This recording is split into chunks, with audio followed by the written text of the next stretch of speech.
आयशा की सादगी और आस्था सुदूर उत्तर भारत के एक छोटे से गांव नूरपुर में, जहां हरे भरे खेतों के बीच बरगद और नीम के पेड़ हवाओं के साथ सरसराते थे, एक लड़की रहती थी जिसका नाम आयशा था। आयशा की सादगी और नेकदिली गांव में मशहूर थी। उसका चेहरा हमेशा नूर से दमकता और उसकी आंखों में एक गहरी शांति थी, जैसे वह हर पल अपने रब के करीब हो। हर सुबह फज्र की अजान के साथ वह उठती, वजू करती और पवित्र ग्रंथ की आयतें पढ़ती। उसकी आवाज इतनी मधुर थी कि पड़ोसी कहते, आयशा की दुआएं सुनकर लगता है जैसे फरिश्ते जमीन पर उतर आए हों। आयशा की मां बचपन में ही गुजर गई थी। उसके पिता, एक साधारण किसान, ने उसे अकेले पाला। वह खेतों में काम करते और आयशा घर संभालती। वह गांव की औरतों को दुआएं सिखाती, बच्चों को कहानियां सुनाती और हर मुश्किल में अपने रब की याद में सुकून पाती। गांव वाले उसे दुआ वाली लड़की कहते थे। जब आयशा 16 साल की हुई तो उसके पिता ने उसकी शादी गांव के एक रसूखदार आदमी मलिक साहब से कर दी। मलिक साहब की हवेली गांव की सबसे बड़ी थी और वह अपनी दौलत और रुतबे के लिए जाना चाहता था। शुरू में वह आयशा के साथ नरम व्यवहार करता, उसकी सादगी की तारीफ करता और गांव वालों के सामने उसे अपनी शान समझता। आयशा को लगा कि शायद उसका नया जीवन प्यार और सुकून से भरा होगा। दूसरा अध्याय, मलिक का बदलता रंग। शादी के पहले कुछ महीने मलिक साहब का व्यवहार प्यार भरा रहा। वह आयशा की छोटी छोटी बातों पर हंसता, उसकी दुआओं को सुनता और उसे अपने साथ गांव की सैर पर ले जाता। लेकिन धीरे धीरे उसका असली स्वभाव सामने आने लगा। उसका दिल कठोर हो गया। वह छोटी छोटी बातों पर गुस्सा करता, आयशा को ताने देता और उसकी सादगी को कमजोरी समझने लगा। एक दिन जब आयशा ने खाने में नमक कम डाला तो मलिक ने गुस्से में थाली फेंक दी और चिल्लाया, तुझे कुछ आता ही नहीं, मेरे घर में ऐसी बीवी की जरूरत नहीं।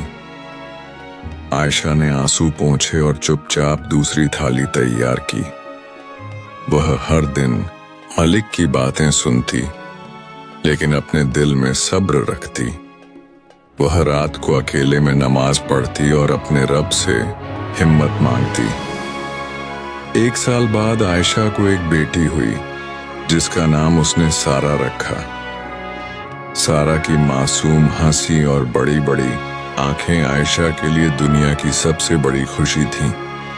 उसने सारा को सीने से लगाया और दुआ मांगी, ऐ मेरे रब, मेरी बेटी को अपनी हिफाजत में रख। सारा की हंसी से हवेली में जैसे रोशनी फैल गई। आयशा हर दिन उसे प्यार से नहलाती, आयतें सिखाती और उसे कहानियां सुनाती। लेकिन जब मलिक को पता चला कि बेटी पैदा हुई है तो उसका चेहरा गुस्से से लाल हो गया। वह हवेली में दाखिल हुआ और चिल्लाया, बेटी, मुझे बेटियों से नफरत है, तूने बेटा क्यों नहीं पैदा किया? उसने आयशा को धक्का दिया और गालियां दी। सारा की रोने की आवाज सुनकर आयशा ने उसे गोद में उठाया और चुपके से एक कोने में बैठ गई। उसकी आंखों में आंसू थे, लेकिन उसने सारा को सीने से लगाकर कहा, मेरी जान, तू मेरी जन्नत है।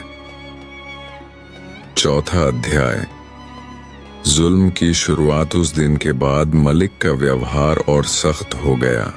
वह आयशा को हर छोटी बात पर मारता, ताने देता और उसे हवेली में कैद की तरह रखता। आयशा को बाहर जाने की इजाजत नहीं थी। वह दिन रात हवेली में काम करती, मलिक की बातें सुनती और रात को चुपके से रोती। लेकिन सारा की मासूम मुस्कान उसे जीने की हिम्मत देती। वह सारा को अपने रब की कहानियां सुनाती, उसे दुआएं सिखाती और कहती, बेटी, जब भी मुश्किल आए अपने रब को याद करना। 10 साल बीत गए। सारा अब एक समझदार और खूबसूरत लड़की बन चुकी थी।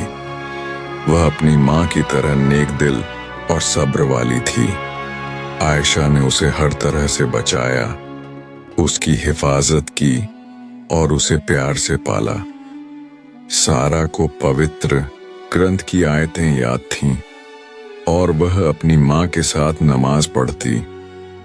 हवेली में सारा की हंसी एकमात्र रोशनी थी जो आयशा के जख्मों को हल्का करती।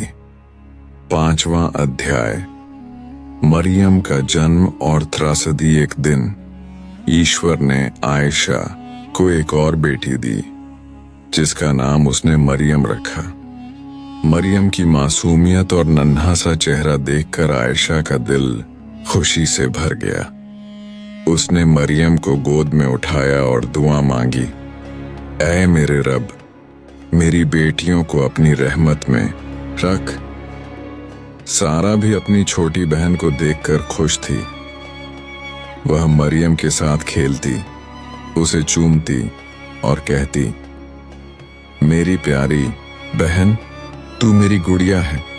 लेकिन मलिक का गुस्सा फिर भड़क उठा। उसने आयशा को चिल्लाकर कहा, फिर बेटी, तुझे शर्म नहीं आती? उसने आयशा को इतना मारा कि वह जमीन पर गिर पड़ी। सारा डर से कांप रही थी, लेकिन मलिक ने उसे भी धक्का दिया और बोला, यह सब तेरी माँ की गलती है। आयशा ने दर्द में सिसकते हुए सारा को गले लगाया और कहा, बेटी, सब्र कर, रब सब देख रहा है। उसी रात जब गांव में सन्नाटा था, मलिक ने आयशा को जबरदस्ती उठाया। उसने नवजात मरियम को भी साथ लिया और दोनों को लेकर गांव से दूर एक सुनसान जंगल में पहुंचा। वहां उसने एक गहरा गड्ढा खोदा और आयशा व मरियम को उसमें जिंदा दफन कर दिया। मिट्टी ने उनके दर्द को ढक लिया और जंगल की खामोशी में उनका नाम मिट गया। लेकिन आसमान की निगाहें सब देख रही थीं। आयशा की सादगी। सुबह हुई। सारा ने अपनी माँ को ढूंढा, लेकिन वह कहीं नहीं थी। वह डरते हुए मलिक के पास गई और बोली, अब्बू, अम्मी कहाँ हैं? मरियम कहाँ है? मलिक ने गुस्से से सारा को धक्का दिया और चिल्लाया, तेरी माँ मर गई और मेरी सबसे बड़ी गलती थी कि तुझे भी नहीं मारा। सारा की आंखें भर आईं। वह चुपके से एक कोने में बैठकर रोने लगी। वह अपनी माँ की गोद, मरियम की हंसी और उन पलों को याद करती जब वे तीनों एक साथ हंसते थे। सारा ने हवेली के आंगन में बैठकर दुआ मांगी, ऐ मेरे रब, मेरी अम्मी और मरियम को अपनी हिफाजत में रख, मुझे हिम्मत दे। उसकी आवाज हवेली की दीवारों से टकराती, लेकिन कोई जवाब नहीं आता। सारा अब अकेली थी और उसका दिल टूट चुका था। अगले दिन मलिक एक औरत रुखसाना और उसके बेटे बिलाल को लेकर घर आया। रुखसाना का चेहरा कठोर था और उसकी आंखों में जलन की चमक थी। मलिक ने सारा से ठंडे लहजे में कहा, यह तेरी नई माँ है और यह तेरा भाई। सारा हैरान थी। उसने डरते हुए कहा, ये मेरे अब्बू नहीं है। रुखसाना ने गुस्से में सारा के चेहरे पर थप्पड़ जड़ दिया और बोली, चुप रह, ये मेरा घर है और तू अब यहां नौकरानी है। मलिक ने कुछ नहीं कहा, बस खामोश खड़ा रहा। सारा की जिंदगी और मुश्किल हो गई। वह हवेली की नौकरानी बन चुकी थी। रुखसाना उसे हर दिन कठिन काम देती, चूल्हा जलाना, बर्तन मांजना, कपड़े धोना और खाना बनाना। अगर सारा से जरा सी भी गलती होती तो रुखसाना उसे मारती। एक दिन रुखसाना ने कहा, जा खाना बना। सारा ने डरते हुए कहा, माँ मुझे खाना बनाना नहीं आता। रुखसाना ने चाकू उठाया और सारा के हाथ पर जख्म दे दिया। सारा चीखी, अम्मी। लेकिन रुखसाना ने हंसते हुए कहा, ऐसे खाना बनाया जाता है, अब सीख लिया ना। सारा का खून बह रहा था, लेकिन वह चुप रही। उसका दिल जख्मों से भरा था, मगर वह अपने रब को याद करती रही। एक सुबह जब सारा आंगन में झाड़ू लगा रही थी, एक छोटी सी सफेद चिड़ैया वहां आकर बैठ गई। उसकी आंखें चमकदार थीं और उसके पंखों में एक अजीब सी शांति थी। सारा ने उसे रोटी का टुकड़ा दिया और चिड़ैया ने खुशी से उसे खा लिया। सारा ने मुस्कुराते हुए कहा, तू कितनी प्यारी है। उस दिन के बाद चिड़ैया हर सुबह आती और सारा उसे रोटी के टुकड़े देती। वह उससे बातें करती जैसे वह उसकी दोस्त हो। एक दिन रुखसाना ने सारा को कुएं के पास घसीट कर ले गई। उसने सारा का चेहरा पानी भरे मटके में डुबो दिया। सारा तड़पी, लेकिन रुखसाना ने उसे बार बार डुबोया। बुलबुले उठ रहे थे और सारा की सांसें रुक रही थीं। तभी चिड़ैया ने यह सब देखा। उसने तेजी से रुखसाना के चारों ओर चक्कर लगाए, जैसे उसे रोक रही हो। रुखसाना डर गई और सारा को छोड़कर भाग खड़ी हुई। सारा जमीन पर पड़ी थी। उसका चेहरा पानी और मिट्टी से सना था। चिड़ैया उसके पास आई और अपने पंखों से उसके चेहरे को छुआ। सारा ने आंसुओं के साथ कहा, तू मेरे लिए ईश्वर की रहमत है। चिड़ैया उड़कर गांव के एक बुजुर्ग बाबा यूसुफ के पास गई। बाबा यूसुफ एक नेक इंसान थे, जिनकी दुआएं गांव में चमत्कार के लिए जानी जाती थीं। चिड़ैया ने अपनी चहचहाहट से सारा का दुख बयान किया। बाबा ने आंसुओं के साथ दुआ मांगी, ऐ रब, इस मासूम की हिफाजत कर। बिलाल रुखसाना का बेटा शरारती था। वह सारा को तंग करता और अपनी मां से उसकी शिकायत करता। एक दिन उसने झूठ बोला। सारा ने मुझसे कहा कि मैं खुद पानी लाऊं। रुखसाना ने गुस्से में सारा को फिर से सजा दी, लेकिन धीरे धीरे बिलाल को सारा की नेकी दिखने लगी। वह देखता कि सारा हर दिन मेहनत करती, फिर भी सब्र रखती। एक दिन जब सारा ने बिलाल के लिए उसका पसंदीदा खाना बनाया, तो बिलाल की आंखें चमक उठीं। वह दिल ही दिल में बोला, मेरी बहन तो कितनी प्यारी है, अम्मी तो बस उसे सताती है। रुखसाना और मलिक ने सारा को खत्म करने का फैसला किया। एक रात उन्होंने सारा को कुर्सी पर बांधा और चारों ओर तेल छिड़ककर आग लगा दी। सारा चीखी, या रब, बचा ले। चिड़ैया ने यह देखा और बाबा यूसुफ के पास उड़ गई। बाबा ने सजदे में गिरकर दुआ मांगी, ऐ रब, जैसे तूने अपने नबी को आग से बचाया, वैसे ही सारा को बचा ले। जब चिड़ैया वापस लौटी तो आग बुझ चुकी थी। सारा सलामत थी, जैसे आग ने उसे छुआ तक नहीं। रुखसाना और मलिक हैरान थे। वे चिल्लाए, यह डायन है। सारा ने शांत लहजे में कहा, मां, मैं डायन नहीं, बस ईश्वर का करम है मुझ पर।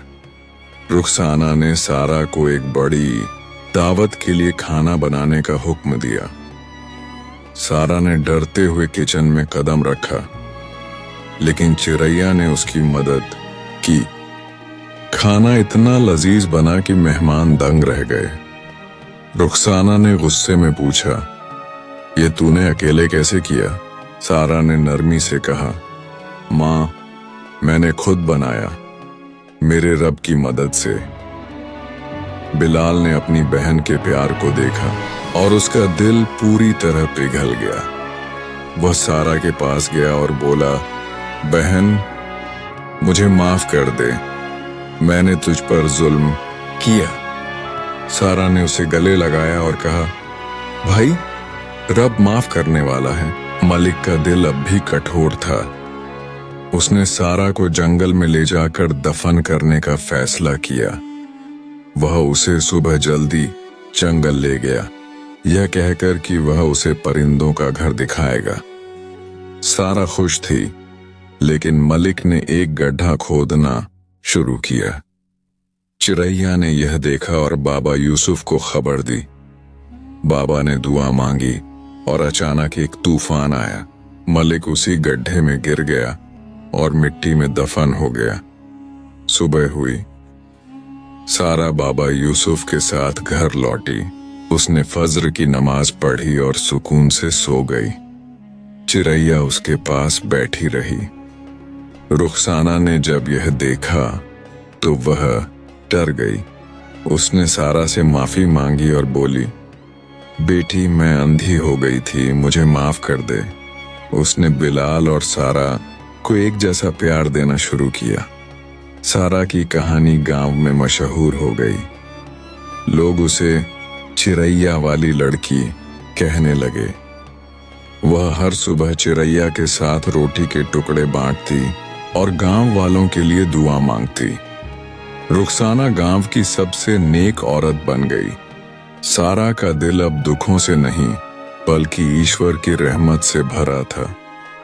जो दिल ईश्वर को याद करता है, उसकी हिफाजत आसमान से उतरती है।